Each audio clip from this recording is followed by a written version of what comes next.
Well, Sabbath greetings to everyone. I hope you've had a wonderful week. I hope it's been productive for you and profitable. And it's been a very good week here in Sussex. We've gotten some rain, and so I think the yard is trying desperately to come back from an extremely dry and hot summer. But we still have hope that the yard is going to make a comeback.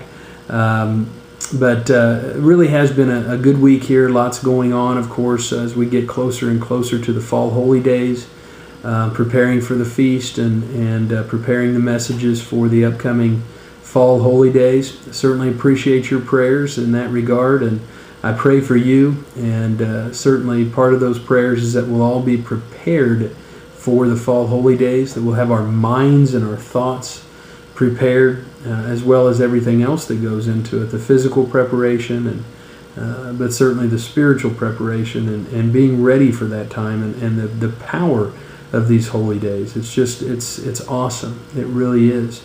And we can really think so much and meditate so hard on the meaning of these days, and we can start early, and we can start thinking about how important these holy days are and what they picture, and the fact that a lot of what we know is going to happen is being set up. The stage is being set, and we know Jesus Christ is preparing to return to this earth very soon.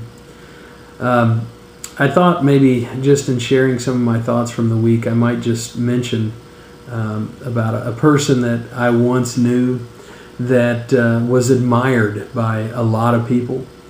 Really had a tremendous number of friends. Sometimes that's rare in this life. They say, if you can have one really good friend, you're very blessed. If you have a handful of them, you're that much more blessed. And then there's some that come along that just have a way of touching people's lives and having an impact on many, sometimes dozens and scores of people. Well, I did know a man like that had a tremendous impact on other people. And I try to think about that and ponder that. When we do run into people like that, what's the secret? I mean, is there a secret to having those kind of relationships and nurturing those kind of relationships that that foster that kind of admiration, that people say, I really admire that person. And I think as much time as I've thought about that, especially with regards to the person in particular that I'm speaking about in this video, I think the reason was that there was a tremendous sincerity in this person. They were sincere in their relationships. They were always ready to, and sincerely ready to help someone else. And we always talk about, we talk so often about those who would give you the shirt off their backs. I mean, this individual was like that. And and I'm quite sure you've known some like that you just feel, wow, that person was really, good at that they would really give, and they had a sincere love for people, and really, had a sincere desire to help people, and to nurture relationships. And sincerity is so important when it comes to nurturing relationships. Well, the individual I'm referring to, I got to spend quite a bit of time with, and I know that one of the things about this person that really I have come to admire through the years is that they were not satisfied with just sitting still in relationships. In other words, they didn't wait for someone to come to them. This individual was always ready to go out there, put himself out there, talk on the phone, just go and visit people, just sometimes even on a whim, I'm going to go visit. I'm going to go out and check on some people. And he made it, that's what he made his real love in life, is actually going out and trying to help and to serve other people and check on people, and sincerely had a desire to make sure that people were okay. If you haven't guessed, I'm actually referring to my father, and my dad had just an uncanny ability to connect with people. It's an extremely rare thing in life. I'm learning as I get older that is a rare thing, to have the ability to be so unconcerned about self that you're just willing to put yourself out there. And my dad had that ability. He did. He put himself out there. And I remember times when it would just be sort of, very, very much a spontaneous thing. But he'd say, "Come on, boys, let's go visit. Let's go out and check on some people." And that's what he'd do. We'd just start going from one house to the next, all these people that he knew, all these relationships that he'd been fostering, nurturing through the years. It just made a tremendous impact. I never appreciated it as much then as I do now, when I think about the impact that he had on other people's lives. And that was just trying to think about those sort of characteristics that added to that that dynamic of his life. Sorry about that. I usually turn my cell phone off, but in thinking about that approach that he had, there's several things that come to mind, and that was one of them that I was thinking about, is sincerity. We all have sort of an ability to judge and gauge the sincerity of another person, whether or not they really care or are they just kind of trying to go through the motions. And my dad had that uncanny ability to really care and have that sincere care.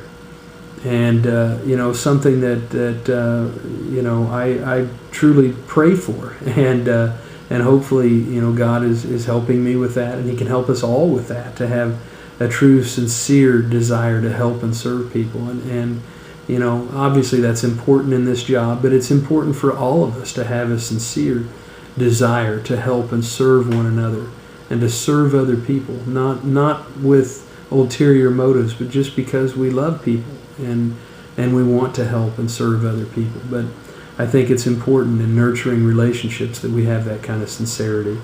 And again, one of those keys is not waiting for someone to come to us, but being willing to put ourselves out there.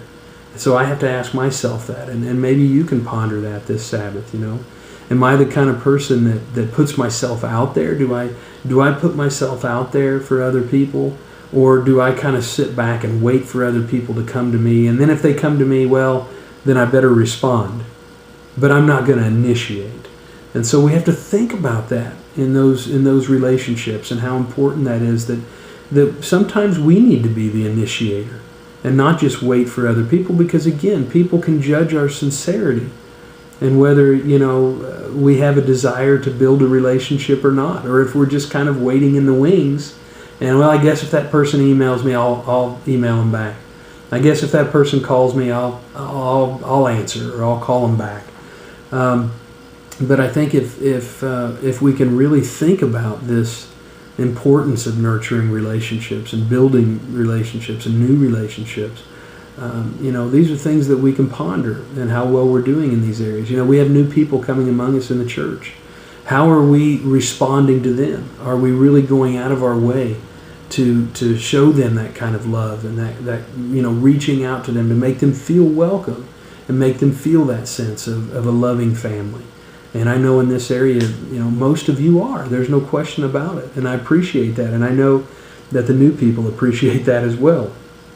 So that's what I've really been thinking about, this whole concept of nurturing relationships, building relationships. What does it take to have that kind of dynamic character that really builds a legacy? And you affect other people's lives, similar to what my dad did. And the kind of example that he set for us was certainly one of care for other people and sincere desire to help and serve other people. And I know we're all striving as Christians to do that as well.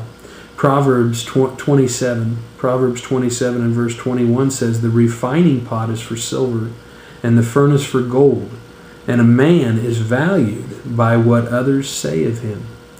And I thought about that, and being at my dad's funeral, and just overwhelmed as we sat in this line. You know what happens at funerals, and you've got this sort of sense of deep loss, but yet here all these people coming through the line. It just seemed like a never-ending line. I'll never forget it. And listening to those people, listening to what they had to say with tears in their eyes, and saying, your dad made a difference in my life.